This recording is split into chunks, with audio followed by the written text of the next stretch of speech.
Recently, classes at Father Gorman Community School got the chance to speak to one of their favorite authors. And in this week's Beyond the Classroom, we take a look at how a surprise was set up for the students. And there's a bang. He takes three incredibly fast, powerful, long strides, and I've crossed the finish line. Eric Walters is a popular author for these grade 7 students, and they got to chat with him and ask him questions over Zoom. Their curriculum focuses on making connections from text to themselves and the world, and since the class is reading a book about the pandemic, it becomes a lot more relatable. I think it's really helped the kids to see, the light of things. It's been really tough for the kids nowadays. Losing many of their privileges, but as the book has taught us, you can still find some sunny days in all the rainy days. And I think that's what the kids have really reflected upon and really done a good job with.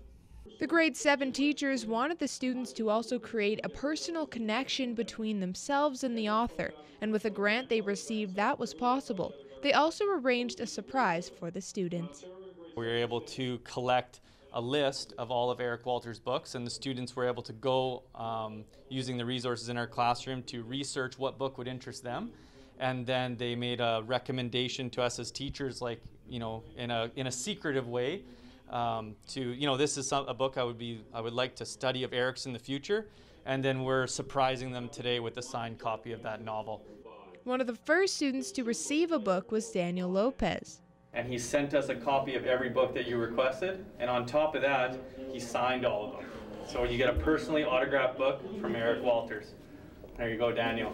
Oh my gosh, thank you. You're welcome. I am very surprised and I'm very thankful for Eric Walters for signing a book that I really wanted. Just when I looked through the website, I loved it. I looked through the description and what it said. I was in love with the book. I wanted to read the book so badly. And that's it for this week's Beyond the Classroom. Beyond the Classroom is brought to you by Lakeland College, home to the most hands-on education in Canada. Apply today and graduate job ready. Celebrating 1 year in Lloydminster, Rice Craving Asian Cuisine was only open a week before the first wave of COVID-19 hit Canada. And as Eric Bay reports, there's been a lot of stops and starts for the new business. This will be a very memorable thing in my life. I think in everybody's life. After its soft opening on March 2nd last year, Rice Craving Asian Cuisine and operations manager Richie Chua were forced to adapt as Canada faced sweeping lockdowns in the coming weeks. This COVID thing drove us to going takeout, more on a takeout and a delivery thing. Chua says the restaurant is still experimenting with its delivery approach, but has heard positive reviews from customers. Rice Craving has continued to be flexible with its plans, including holding its grand opening on Canada Day last year. Music outside, but we control the crowd and everything, so it's kind of hard. So everything went good again, and then suddenly this came down again, so it's kind of up and down. The support from the community has been huge for Chua, with loyal customers from Lloydminster and the surrounding area. We have travelers every week he's here in Lloyd, so every week he orders here in Lloyd. While not the first year in business that Chua had planned, it's a year he will never forget. Sometimes I work 60 hours a week and something just for everything to be successful, and we're just thinking positive, everything to go well at the end. Eric Bay, Primetime Local News. The Easter 2021 fundraiser for Purdys chocolate is now live, and this year orders made online will be going towards Fur Babies Forever homes. Our Shelby Clark has more. I'm speaking with Taryn Mendez. How are you today? Good. I wanted to ask about this Easter chocolate fundraiser you're posting about online. What is this all about? So essentially, it's just a fundraiser that I'm helping Fur Babies with, as right now Easter is kind of the trend going on, and with Fur Babies, they do take on a lot of medical cases, so there's always ongoing costs. So it's just a nice way where people can get a treat for themselves and support a good cause. And how will this exactly help Fur Babies Forever home? So essentially, based off sales, that Fur Babies will benefit from 25% of the profits. and then the funds essentially will go onto their vet bills, which do reoccur every month. So it's an ongoing cost that they always have, and it's just a way to help them help more fur babies. And what's the exact steps people have to take to help support this fundraiser? So essentially, I do have the link posted. I've had people say the link doesn't work, so they can just copy it into the web browser or send me a Facebook message, and I can send them the link right from the organized coordinator portal. And from there, people seem to be able to figure it out from there. But if they have any questions, they're more than welcome to message me. And do you know how many years this Easter fundraiser has been happening in the past for Babies Forever Home, or is this like new this year? It's just new this year. Apparently they tried to do it before, just because they are everyone's does this based off their volunteer time after an 8-hour workday. So just they do struggle with finding time to do it. And so now that I've been kind of helping them more lately, she forwarded me the information and I just kind of started it. So this is the first time doing it. It does state that they do Easter and Christmas promotions. So if this goes well, then I can look at coordinating it in the future. Oh, that's really good to hear. And why do you personally believe this is important to have in the community? Well, obviously, stray animals will never stop being an ongoing issue, and we do have a lot of people who do take their time out of their day to try to help the problem, and then obviously, people benefit from having a fur baby in their life. So just it benefits people in a variety of ways, and the more we can help them, then the more it helps control the animal population, and it can help someone get their fur baby a forever home. And when is the exact deadline for people wanting to know for this?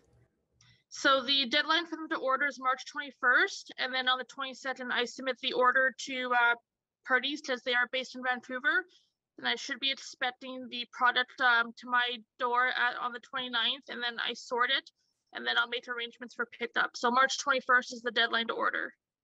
Perfect. And is there anything else you want to add for residents to know about for this?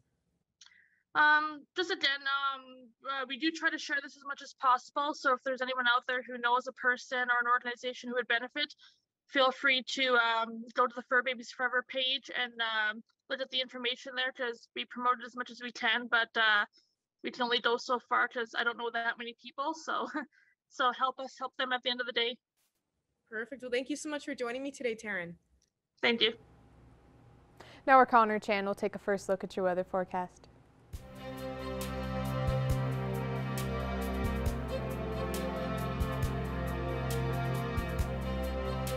All right, thanks a lot there, Jasmine. 2 degrees right now is what we're sitting at right now. Thought it was going to be a little bit colder in the day, but some cloud coverage still continued on. A little more than we thought was going to come our way. We were expecting a little bit more sun, but cloud coverage nonetheless, and +2 is what we're seeing right now. We see across the board here, we see lots of 3s here in our immediate area in Vermilion, Vegreville, St. Paul, and Marwayne. 7 degrees in Edmonton and Lac La Biche as well. 6 degrees in Cold Lake. 5 for Pearceland, looking ahead into Saskatchewan, -2 for North Battleford, 5 degrees in Provost, as well as 6 degrees there in Wainwright right now, and then 1s in Meadow Lake and St. Walburg. Now here's a look at the satellite radar map. A little bit of cloud coverage just continuing on. In terms of precipitation, there's not a whole lot that we are going to see over the next little bit here, just mostly that cloud coverage that could carry over into the evening as well as into tomorrow as well. Taking a look here at overnight in North Battleford, -10 overnight for them, -2 going into tomorrow for the daytime high. A little bit more sun hopefully popping up for North Battleford, -9 overnight in Cold Lake with that cloud coverage hovering there still at -9, going into 0 degrees tomorrow for the daytime high in Cold Lake. And then looking ahead into us here overnight tonight, -11, a little bit chillier as it's going to drop quite a bit there. And then going into tomorrow with the daytime high, a little bit more sun expected, a little bit of fewer clouds in the forecast, as we are going to see a sun and cloud mix there for tomorrow at -1. And as we look ahead into Friday, 2 degrees with that kind of same cloud coverage continuing on. The low there at -6 for the morning there going into Saturday. We'll have a nice warm morning at 0, pretty even there. And then going into the daytime high and throughout the rest of the day, 3 degrees is expected with the wind chill. It could feel a little bit colder though at -14 with some cloud coverage hovering over. That is a first look at your weather forecast. We'll have more primetime local news after the break.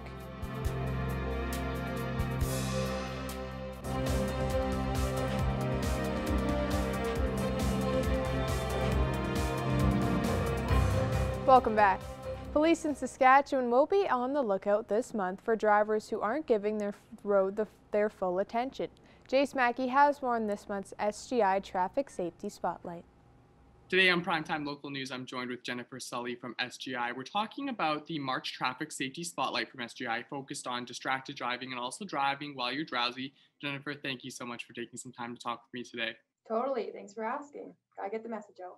So as I mentioned, the spotlight this month is focused on distracted driving and also driving while you're drowsy. Police in Saskatchewan are going to be keeping their eyes open for these offenses. So if you're caught, Jennifer, what is the penalty? The penalties for driving distracted are a $580 ticket for a first offense plus 4 demerit points.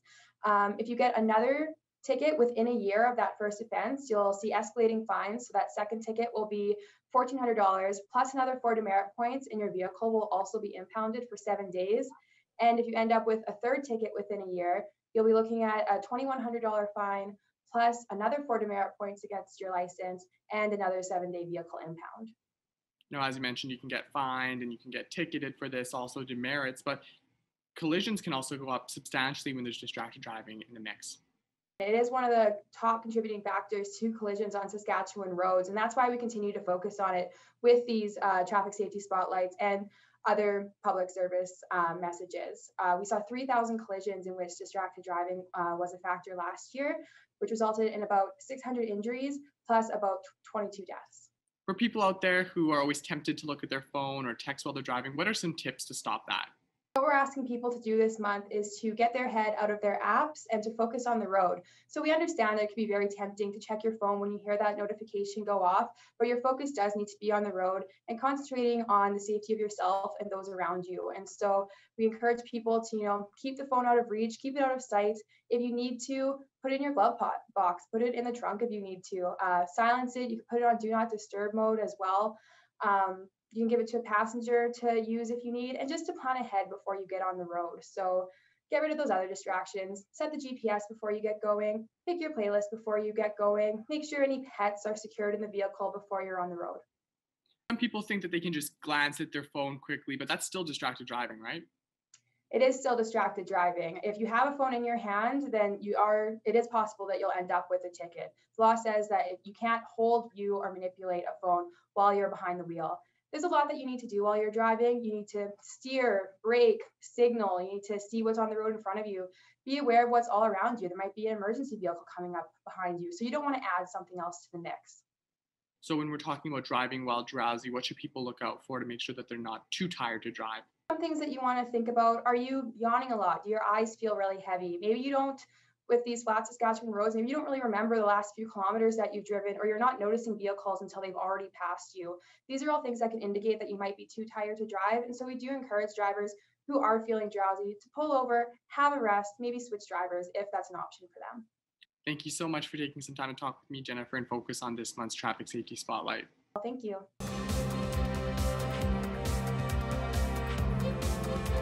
Starting Thursday morning, the Bay Hill Golf Course just outside Orlando will play host to the 14th Arnold Palmer Invitational.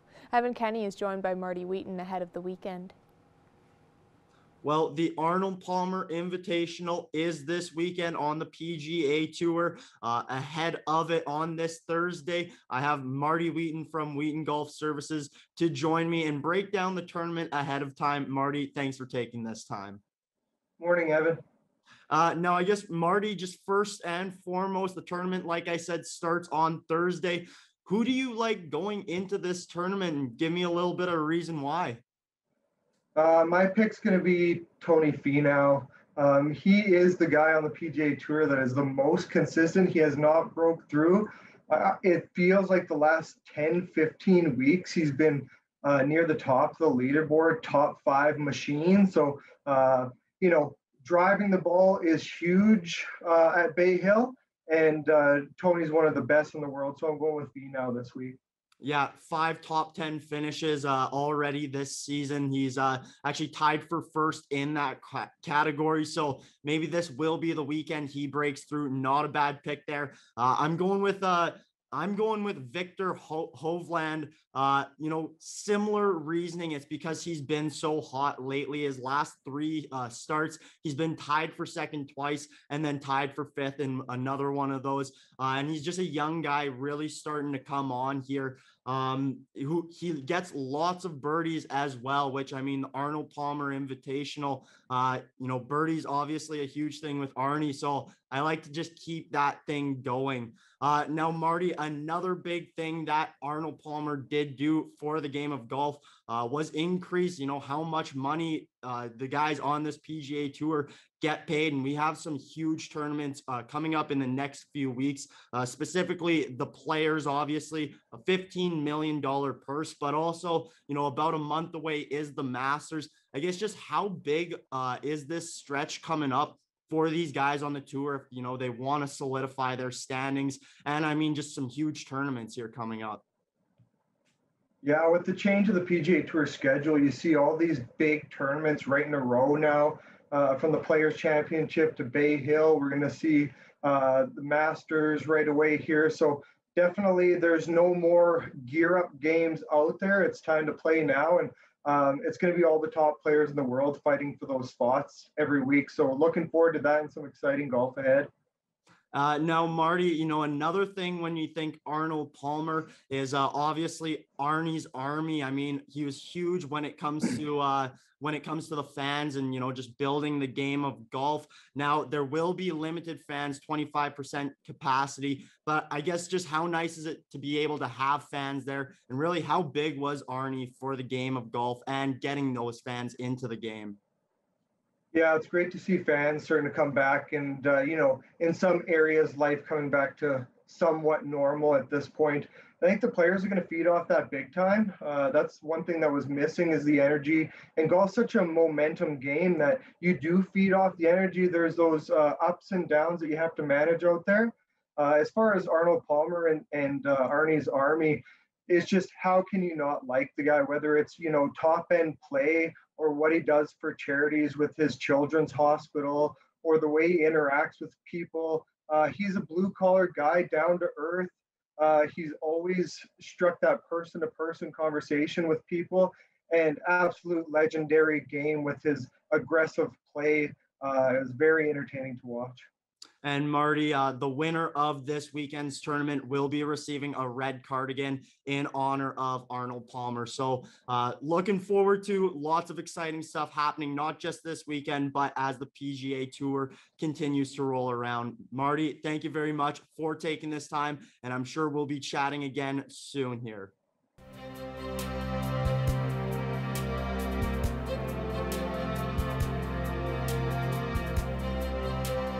All right, thanks a lot there, Jasmine. Looking ahead, still sitting around that 2-degree mark right now. We're still one of the cooler spots on the map here as we see there. And of course, Saskatchewan is in the minuses, but as we look ahead to Alberta, 7 degrees in Edmonton and Athabasca, 4 degrees for Red Deer and Rocky Mountain House right now, 5 degrees in Edson, 6 degrees in both Jasper and in Whitecourt. Looking ahead in Saskatchewan, as I mentioned, they're still in the minuses, -4 in Saskatoon, -1 in Prince Albert and in Melfort as well as -2 there in North Battleford with 6 degrees also we see in Cold Lake. Taking a look up north in northern Saskatchewan, a little bit warmer today than we saw in days past. So we see positive temperatures in La Loche and Buffalo Narrows for the first time in a while at 7 degrees, -1 in La Ronge and Flin Flon there. And then up in the further north, which is usually where the colder spots are, it is now -5 and -4. So starting to get a little bit warmer in those northern Saskatchewan areas as we look into northern Alberta. Same result for the further northern areas like in Fort Chipewyan and High Level, also sitting at -5 and -4. 8 degrees in Fort McMurray and Slave Lake today with 2 degrees in Peace River, and then -1 there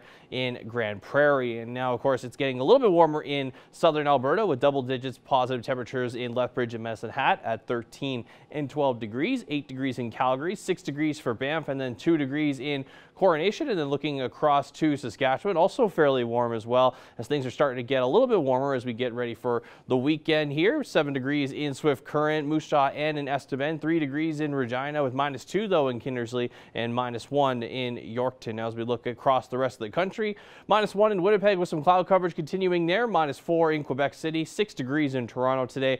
Definitely warmed up from yesterday. -5 in St. John, -1, excuse me, in Halifax, 8 degrees in Vancouver right now with some cloud coverage there. -18 up in Yellowknife with some cloud coverage, and then -7 in Whitehorse right now. Now as we look ahead to tomorrow, we are going to expect to see -1s and 0s around the area here. We see lots of 0s in that farther northern Lakeland region area in St. Paul, Bonnyville, Cold Lake, and Pierceland at that 0-degree mark, as well as in Vermilion. 3 degrees for Lac La Biche tomorrow and 7 in Provost tomorrow, which is one of the warmer spots we'll see here in the immediate area. And then we'll see 0s also in Maidstone. -2 for North Battleford, 2 in St. Walburg, and we'll also see -2 up there in Isle La Crosse. Now looking ahead to the next 7 days, 2 degrees on Friday, as we are going to get a little bit warmer for the weekend with some cloud coverage hovering over still, so we may not get as much sun as we thought we were going to get there.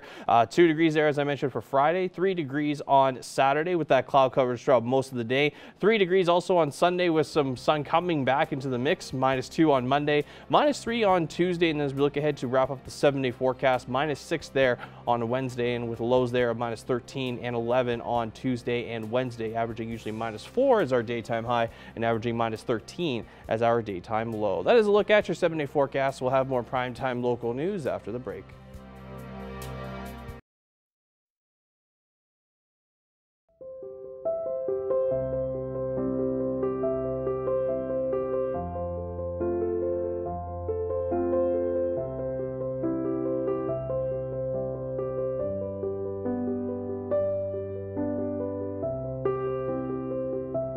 Stephanie Dobson is back with us here again this week on Primetime Local News. We've been speaking with Stephanie, who is a local lawyer and mediator, about divorce and separation now for the past couple of months, talking about different topics, hoping to help families. And today we're going to go through part 1 of a 2-part series.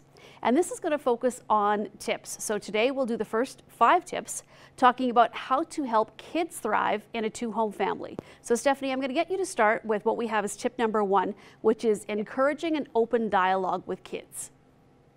And I chose this one because, you know, the one of the most difficult conversations that parents will have when they've decided to separate is to talk to the kids about their separation. And every child is going to be different as to how they absorb the information and the kinds of questions that they have, and even when they're going to be ready to talk to a parent or someone about how they're feeling about the separation and divorce.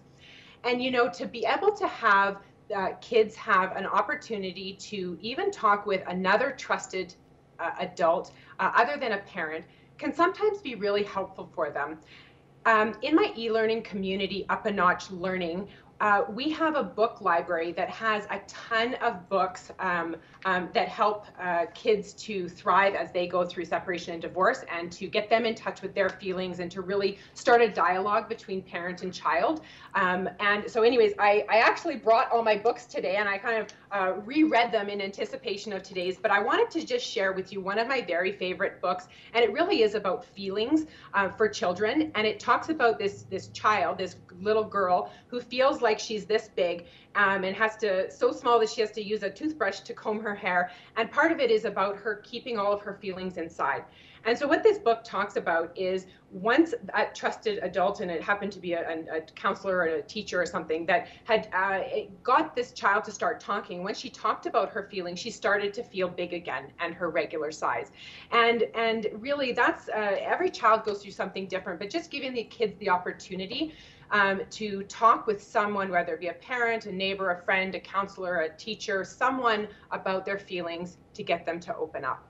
Okay, Stephanie, and tip number 2 is creating consistency and predictability in the parenting schedule as much as possible. Tell me about that. So every family is going to have a different parenting schedule. Some families are very consistent and, you know, alternating weeks or every other weekend with one parent. And others are sort of more haphazard because of work schedules or school schedules or life in general.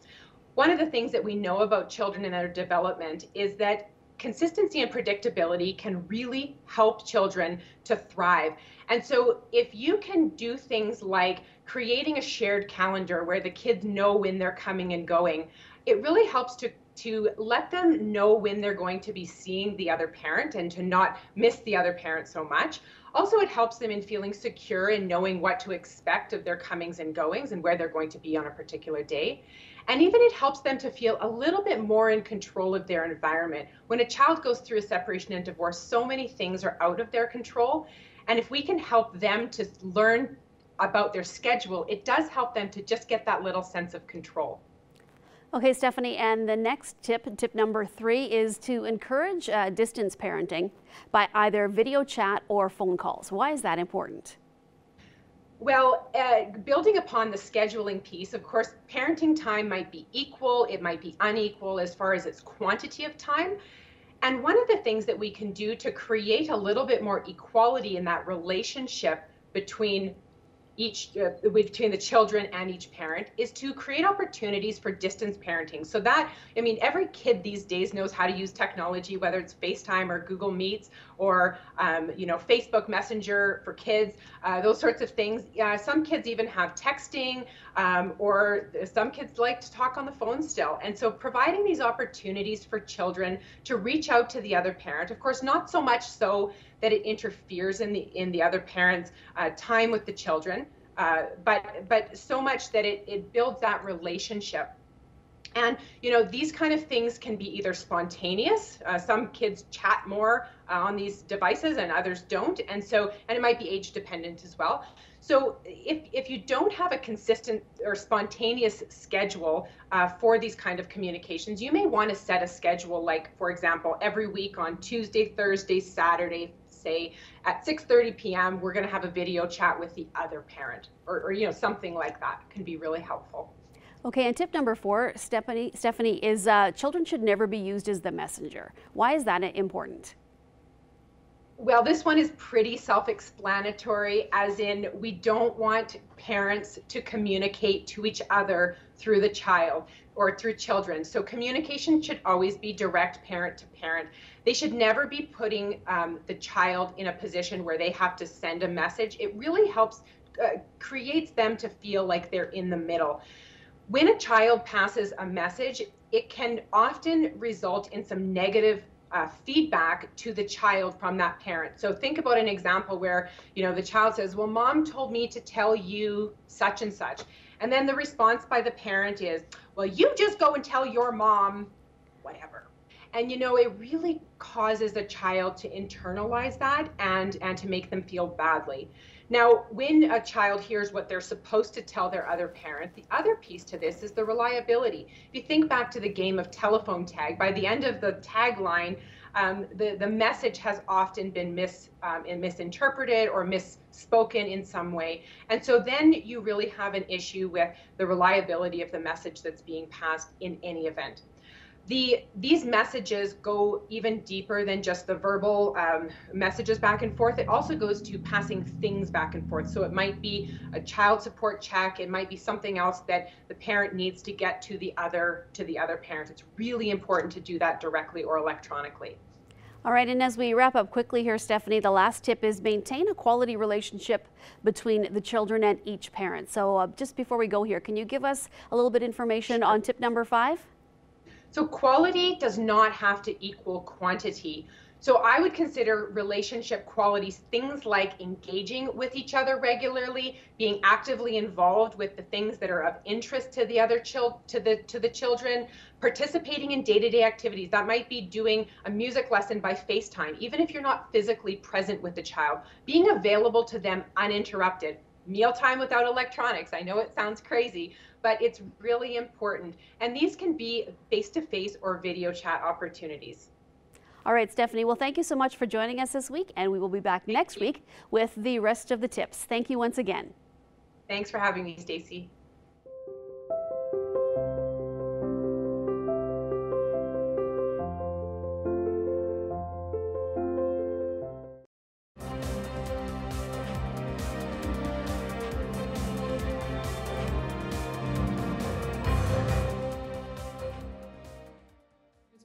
To learn more about the company's spring hiring campaign. Thanks for joining us today. Thanks for having me. So Lowe's Canada, which is Rona's parent company, is looking to hire more than 600 associates in Alberta alone in the coming days. I imagine our city's Rona will have a few spots to fill. Can you talk a bit about this hiring campaign and how it affects Lloydminster's location in particular? So we will be having roughly 10 people hired on at our store as a seasonal gig for up and coming season. As far as positions that are going to be available, we'll have a few people in the yard helping load lumber for customers and picking orders. A couple cashier positions, garden center is a big focus as well, and a couple sales staff. Perfect. And when will this hiring event be taking place? It'll be taking place March 12th and 13th. And you can apply online, or you can drop a resume off at the store and speak with one of our management team and hopefully do an interview at that time as well. So what qualities will you be looking for in the ideal candidate? The ideal candidate is anybody that is looking to learn. You don't really need a whole bunch of knowledge to actually work for us. It's just capability to learn. Okay. As far as other qualifications, a lot of people have the thought that you need all these qualifications to actually work in this kind of industry. You don't. We teach here at the store. In a normal year, I imagine spring and summer are the busiest times for hardware stores, but with so many people at home these days, I'm sure there'll be a few extra home improvement or DIY projects this year. Can you comment at all on how busy you expect the store to be, in particular this season, and if this spring hiring campaign is in response to that? Normally, we do hire for spring and summer. It's our Christmas time of the year. So, in saying that, basically, we do need the extra hands on deck to actually serve customers that come into the building. So. Perfect. Well, thanks so much for speaking with us today, Todd. I appreciate it. All right, taking one last look here at your weather forecast. 2 degrees on to Friday, 3 on Saturday and on Sunday, -2 there for Monday, and as well as -3 there for Tuesday. And then as we look at -6 there on Wednesday to wrap up the next 7 days. Thank you for joining us on Primetime Local News. Have a great night.